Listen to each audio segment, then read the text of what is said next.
네, 안녕하세요 여러분들 반갑습니다. 금융과 에너지 접종을 누구보다 쉽게 알려주는 대기업 멘토 권혁철입니다. 오늘 LS 에코에너지라는 기업 리뷰해 보도록 할 텐데요. 일단 LS 에코에너지 같은 경우 기존 사업으로 전력통신 케이블 사업을 영위하고 있었고 신사업으로 히토리오 해저 케이블을 한다라고 밝힌 기업이죠.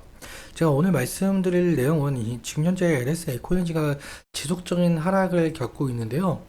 이 지속적인 하락의 원인은 구리 가격 하락이 원인인가 라는 주제로 일단 구리 가격이 지금 현재 계속적으로 하락을 하고 있는데 도대체 그러면 LS 에코에너지와 구리 가격 어느 상관관계가 있길래 지금 연관성이 있나 그 부분 말씀을 드리도록 하고 그리고 지지라인 측면에 대해서도 말씀을 드리려고 합니다.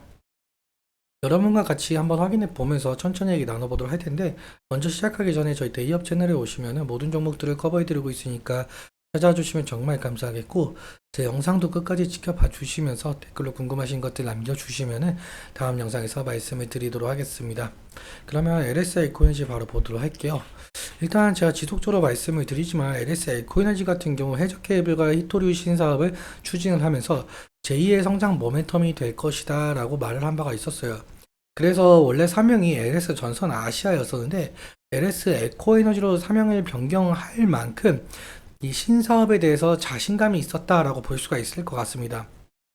어떤 자신감이냐라고 해본다면 해저 케이블 같은 경우는 러시아 우크라이나 전쟁으로 인해서 지금 유럽 같은 경우 러시아 가스 밸브가 잠길 것을 우려한 부분이 상당히 크거든요. 그래서 지금 현재 에너지 안보가 좀 대두가 되고 있는 상황인데 그래서 이 해상풍력 발전을 꾀하는 나라가 상당히 많아졌어요. 이러한 부분에 있어서 해상풍력 발전으로 인해서 전기가 생성이 된다고 한다면 바다에서 육지로 대규모로 전력을 끌어다 올 수 있는 해저 케이블이 많은 관심을 받고 있었습니다. 히토류 같은 경우도 마찬가지로 히토류는 이 첨단 산업과 상당히 연계가 되어 있는데요. 반도체 2차 전지에 들어가는 만큼 상당히 전략 자산이에요. 근데 히토류 같은 경우 여러분들 다 아시다시피 생산량 1위 국가가 중국인데 미국에서는 이 중국의 성장을 억제하기 위해서 트럼프 시대 때 이 무역 전쟁을 했을 만큼 중국에 상당한 압박을 가하고 있었던 상황이었죠. 중국은 이에 맞서서 전략 자산인 히토류를 무기화하고 다른 국가의 수출을 금하는 전략을 많이 세웠었는데요. 우리 한국 같은 경우 이 중국의 의존도가 약 80%에 달하고 있거든요. 그래서 만약에 중국이 수출을 금하게 된다고 한다면 우리나라 상당한 기업들이 손해를 볼 수밖에 없는 구조였었습니다. 그래서 정부도 마찬가지고 기업도 마찬가지고 지금 중국 말고 다른 대안점을 찾으려고 노력을 했었고 이에 대해서 LS그룹은 이 베트남과 계약을 했다라고 보시면 될 것 같아요. 이러한 성장 모멘텀을 가지고 있었기 때문에 기대감으로 인해서 작년 7월부터 상당한 상승의 모습을 보여줬었고 그리고 LS 에코에너지 같은 경우 또 4월 달에 급상승을 한 모습을 보여준 바가 있었었죠.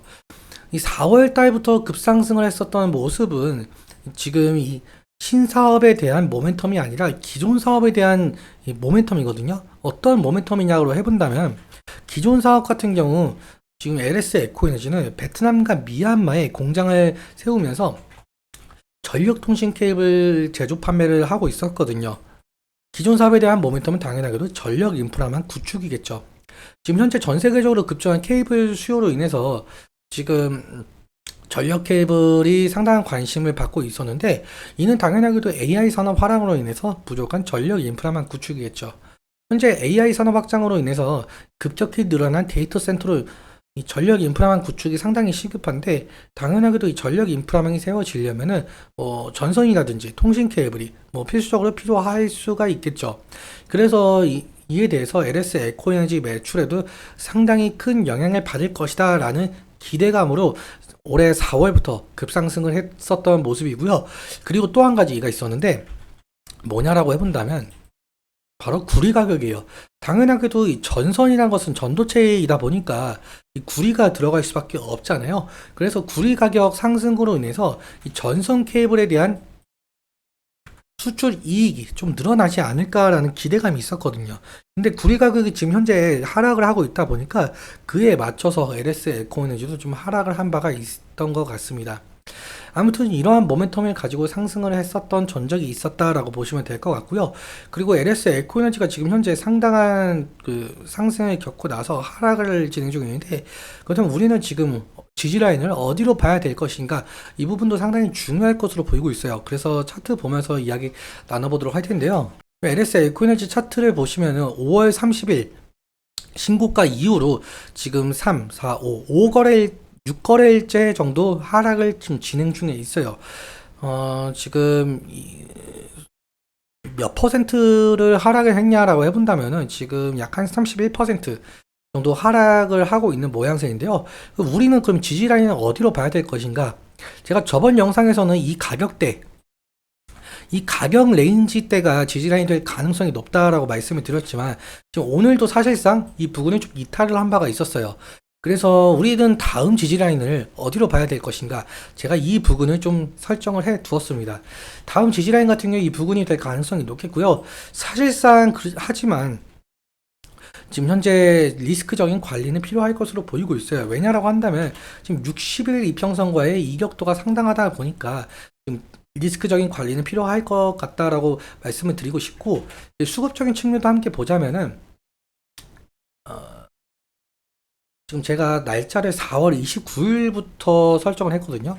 4월 29일자로 LS 에코인지가 상당한 상승의 모습을 보여줬기 때문에 4월 29일자로 설정을 했고요. 4월 29일 날짜로 좀 보자면 개인 같은 경우 17만 주 정도 매도가 진행됐고, 외국인 같은 경우 120만 주 매수가 되었죠. 기관 같은 경우 96만 주 매도가 되었는데, 사실상 지금 LS 에코에너지의 상승을 좀 견인하는 수급 주체는 외국인이다 라고 볼 수가 있을 것 같아요. 왜냐라고 해본다면 지금 외국인 매수세가 상당하다 보니까요. 그래서 좀 더 자세하게 들어가 보자면 LS 에코에너지 수급 거래원을 보시면은 JP 모건에서 61만 주 정도 들어왔고, 모건 스탠리 27만 주. 사실상 JP 모건과 모건 스탠리는 저희가 외국계 증권사이다 보니까 뭐 외국인의 매수세라고 볼 수가 있겠는데, 그래서 JP 모건과 모건 스탠리의 수급 매도세가 나오는지 그 부분을 좀 잘 참고해 주시면서 현명한 선택하셨으면 좋겠습니다.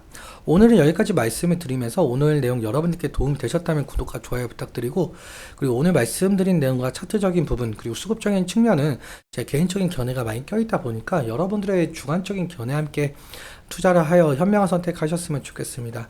오늘도 시청해주셔서 감사하고 지금까지 멘토 권혁철이었습니다. 감사합니다.